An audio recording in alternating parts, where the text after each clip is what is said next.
भीम, जय तेजा जय भीम, जय भीम।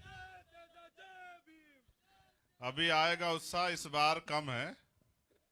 इस बार के बाद सब लोगों में उत्साह आएगा और फिर जय तेजा जी जय भीम के नारे जो है ना, वो सोते जागते हर टाइम लगेंगे। बहुत बहुत धन्यवाद।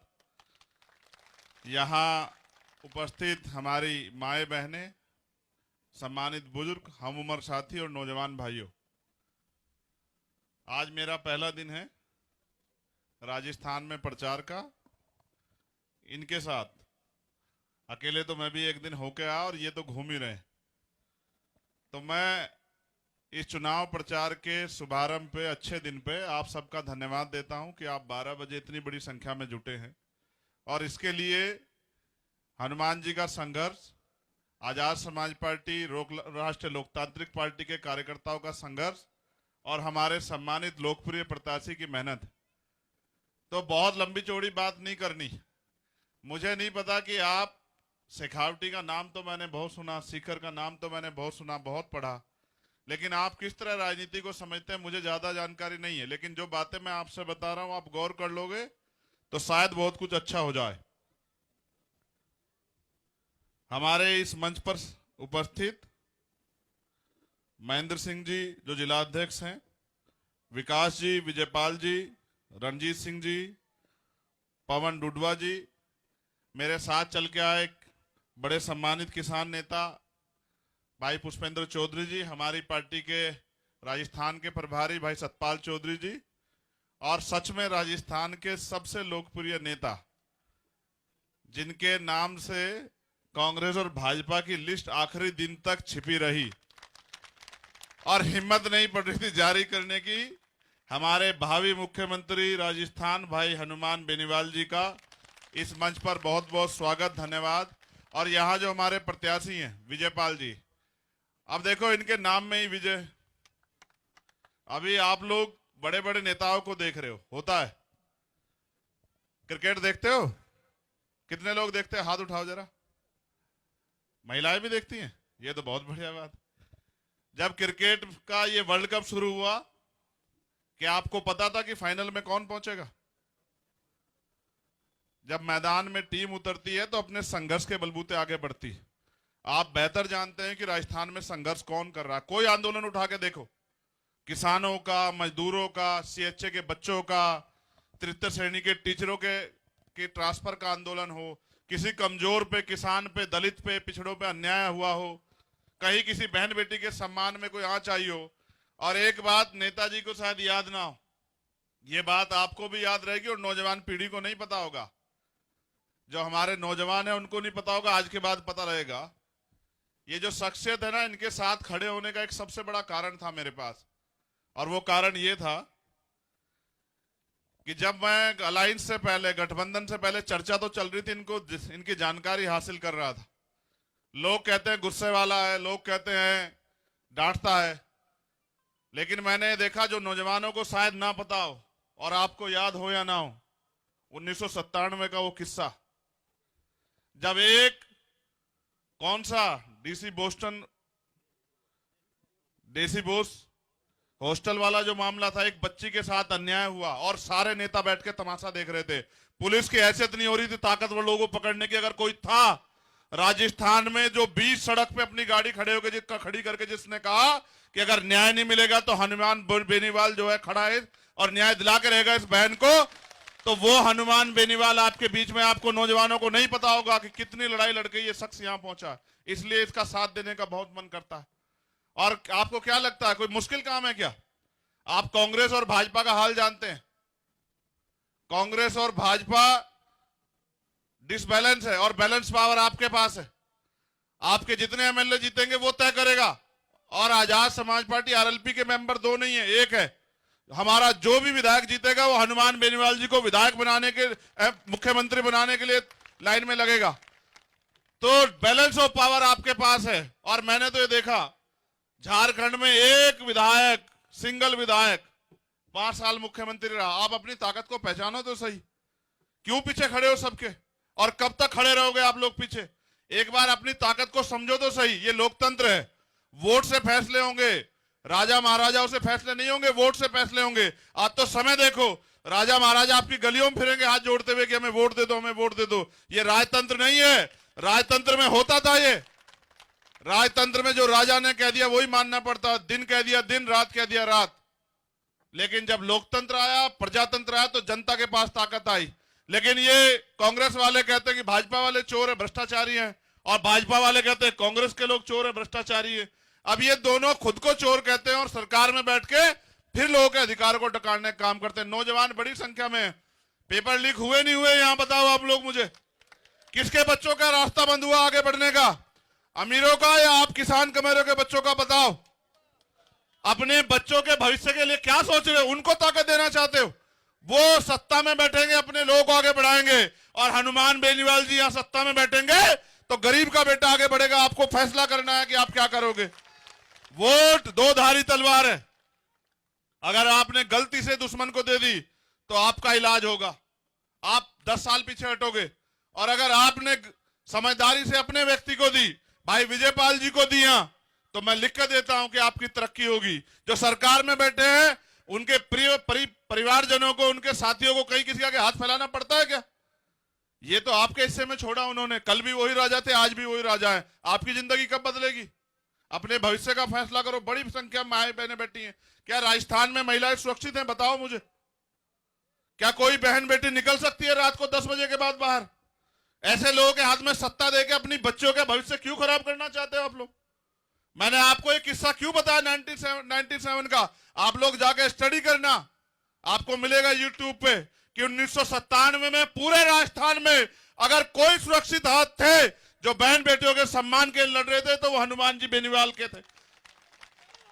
जो आदमी तब 25 साल पहले बहन बेटियों के सम्मान के लिए लड़ रहा था बिना कुछ हुए, अगर सोचो उस आदमी के हाथ में प्रदेश की बागडोर आई तो बताओ बहन बेटी आगे बढ़ेंगी नहीं बढ़ेंगी? आप अपने मन से पूछ के बताओ। और रोकने के लिए कितने जोर लगाए जा रहे हैं? पूरा धन, पूरे साधन, सब कुछ। भाजपा कांग्रेस को नहीं रोक रही और कांग्रेस भाजपा को नहीं। बढ़िया जुगलबंदी से एक ही उनका लक्ष्य है कि आरएलपी एसपी के लोग ना जीते। आरएलपी एसपी के लोग को जिताएगी जनता, और तुम्हें हराएगी जनता, और तुम्हें घर बिठाएगी जनता, और आरएलपी एसपी को कुर्सी में बिठाएगी जनता। और जब बैठेगा किसान का बेटा जयपुर में जाके, तो किसी किसान को एमएसपी की गारंटी या अपनी फसल के दाम के लिए रोना नहीं पड़ेगा, जेल नहीं जाना पड़ेगा, किसी को पानी की समस्या के लिए परेशान नहीं होना पड़ेगा। और जाति के आधार पर जो अन्याय हो रहा है राजस्थान में सामंतवाद के कारण, कि कोई घोड़ी पे बैठे तो पीटते हैं, कोई मूछे रख ले तो पीटते हैं, कोई अगर अच्छे कपड़े पहन ले तो सताते हैं। और मैंने इनसे सिर्फ एक ही बात कही, मैं अपने लोगों को भी कह रहा हूं, हमारे संगठन के समान लोग खड़े हैं, ये मौका है, इकट्ठे होकर अपनी ताकत बना लो, वरना ये ताकतवर लोग गरीबों को कुचल के आगे निकल जाएंगे। कल आपकी जमीनें छीन के आपको बेघर करके सड़क पे खड़ा करेंगे ये लोग। आपको तय करना है कि राजस्थान में आप क्या चाहते हो। और राजस्थान तो देख तो लो, जिस दिन से अलायंस हुआ राजस्थान में परिवर्तन नहीं है क्या? राजस्थान में परिवर्तन है। जिनको ये कहा जा रहा था जमानतें नहीं बचेंगी, वो अपने जो है वो इस बार सरकार बनाने की तरफ बढ़ रहे हैं। हम 60 सीटें ऐसी हैं हमारी जिनको घोड़े लगा लेना बीजेपी कांग्रेस के लोग हरा नहीं पाओगे, ये बात याद रखना मेरी। मैं यहां कह रहा हूं 60 सीटें ऐसी। आप ये बताओ, अगर हम 50 सीटें जीतेंगे तो कौन बनेगा मुख्यमंत्री? आप अपने दिल से पूछ के बताओ। और हनुमान जी बेनीवाल से ज्यादा सुरक्षित हाथ हैं क्या राजस्थान में किसी के? जिसने मंत्री पद को लात मारा, जिसने सुख सुविधाएं छोड़ी, 25 साल आपकी सेवा की, कौन करेगा आपकी सेवा अगर लड़ने वाले का साथ नहीं दोगे? आप बताओ। अमीरों के पीछे खड़े होगे आपके दिन बदले क्या? 70 साल हो गए लोकतंत्र आए, रोटी नहीं कमाओगे, मेहनत नहीं करोगे, आपके बच्चे भूखे मर जाएंगे। ये हाल है राजस्थान में। आप देखो तो सही, आपके आसपास तमाम तरह धूल उड़ रही है। इस धूल को थामना चाहते हो और अपने बच्चों का अच्छा भविष्य चाहते हो तो आपसे कह रहा हूं, और स्पेशली उनसे कह रहा हूं, उन कमजोर वर्गों के लोगों से, पाल प्रजापति, कश्यप, सैनी, साके मौर्य, कुशवाहा जो यहां रहते हैं, उन सब से कह रहा हूं, और प्रत्याशी से कह रहा हूं कि मेहनत करो, जाके लोगों को बताओ कि आने वाला भविष्य सुरक्षित रखने के लिए आरएलपी एसपी को वोट देके ताकतवर बनाओ। इसी से बुझेगी प्यास और इसी से खुलेगा ताला, जिससे आपकी तरक्की सुनिश्चित होगी। अगर चाहते हो कि नौजवानों को रोजगार मिले, और एक बात भाई ने कह दी मेरे मन में नहीं थी, वो कह रहे थे कि अग्निवीर योजना खत्म करानी, मैं आपको पूरी जिम्मेदारी से कहता हूं, हमारा काम तो संघर्ष ही है। जिस दिन चुनाव खत्म होगा हम तारीख का ऐलान कर देंगे, राजस्थान का रास्ता बंद कर देंगे सरकार का, जब तक आपकी ये मांग नहीं पूरी होगी। याद रखना, हमें रिजल्ट का इंतजार नहीं रहेगा, हमें रिजल्ट का इंतजार पहले भी नहीं था, हमारा रिजल्ट तो आ गया है। जब आप इतने बड़े पैमाने पे 12 बजे यहां बैठे हो और जब आप ये तय कर रहे हो कि गांव में एकता हो जाए, 90% वोट आपका है, तो कौन जीत जाएगा? देखो बिल्कुल सीधा है। एक तरफ ये इधर आप बैठे हैं बड़ी संख्या में, यहां से कोई भाग के जा सकता है क्या आपके बीच से? और इधर से बहनों के उससे, तो एक तरफ कांग्रेस ऐसे बैठी है, एक तरफ भाजपा, में बीच से निकल के चले जाना है बस। ठीक है, बीच से निकल के चले जाओगे तो आपका आदमी ये जो है आपका हमारा छोटा भाई विजयपाल, ये विजय प्राप्त करके विधानसभा में जाएगा। और जिस तरह से हमारी इच्छा है कि हनुमान जी बेनीवाल इस प्रदेश के मुख्यमंत्री, आप छोड़ेंगे ही नहीं बनाए बगैर, हम खूंटा ठोक के बैठे हैं, छोड़ेंगे ही नहीं। चाहे पहलवानों का आंदोलन हो, किसानों का आंदोलन, याद करो ये समय क्या है। वोट सिर्फ 5 दिन के लिए, 10 दिन के लिए मत देना, वोट 5 साल का फैसला करके देना।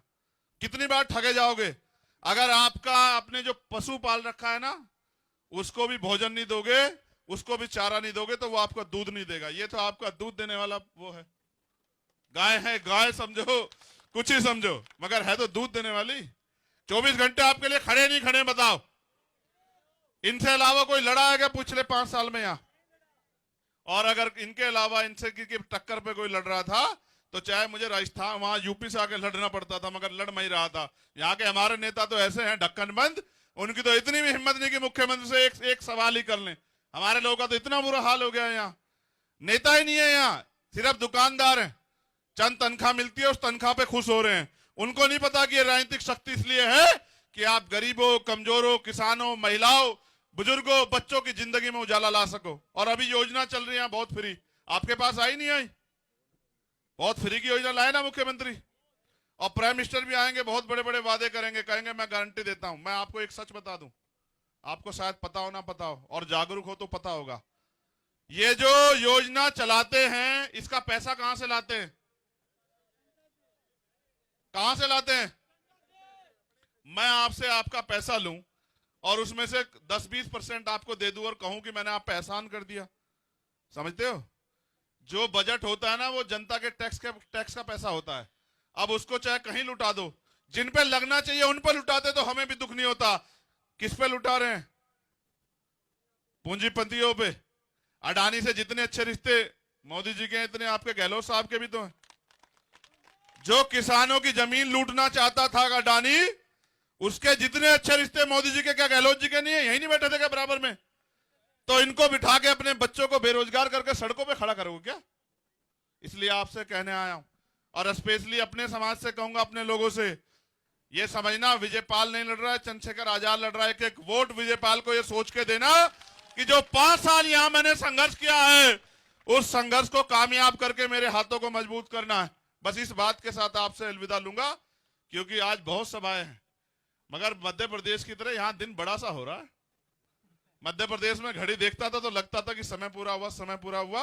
मैं सबसे ज्यादा धन्यवाद दूंगा अपने बुजुर्गों का, सम्मानित लोगों का। आपको कह रहा हूं, आप समझदार लोगों, फैसले लो। राजनीतिक ताकत आपके पास होगी तब आपका भला होगा, या जो कांग्रेस बीजेपी के लोग बनेंगे तब आपका भला होगा। आप सोचो अपने मन से। और अगर ये आपके भला करने वाले हो तो आज तक होता नहीं होता। आपसे भी कह रहा हूं, ये जो हमारी बहनें बहुत बैठी दिख रही है मुझे इनके बीच में, माओ के, आगे बढ़ना चाहती नहीं बढ़ना चाहती हो, तरक्की करना चाहती नहीं करना चाहती हो, तो वो कैसे होगी जब ये सरकार ऐसी हो जो आपके रास्ते में अड़चने पैदा करे। आपको इस सरकार को बदलने के लिए अपनी एक एक वोट को यहां बोतल के निशान पर डालकर उस खाली बोतल को भर के और अपनी तरक्की के रास्ते खोलना है। इसलिए आपसे कहूंगा, अगर चाहिए सुरक्षित राजस्थान महिलाओं के लिए, तो अपनी कीमती वोट को हमारे गठबंधन के चुनाव निशान पर यहां केतली को देना, और फिर देखना राजस्थान कैसे सुरक्षित होता है। अभी तो राजस्थान का नाम अखबार में पढ़ा जाता है कि एनसीआरबी का डाटा कहता है कि वहां महिलाएं सुरक्षित नहीं है, किसी भी बच्ची के साथ कभी भी अन्याय हो सकता है। हमारी बहनों माओं की फिक्र है, इसलिए हम इस निकम्मी सरकार को रोकना चाहते हैं और अपने लोगों को आगे बढ़ाना चाहते हैं। बहुत बहुत धन्यवाद। जय भीम, जय तेजाजी, और आप सभी के लिए मंगल कामनाएं।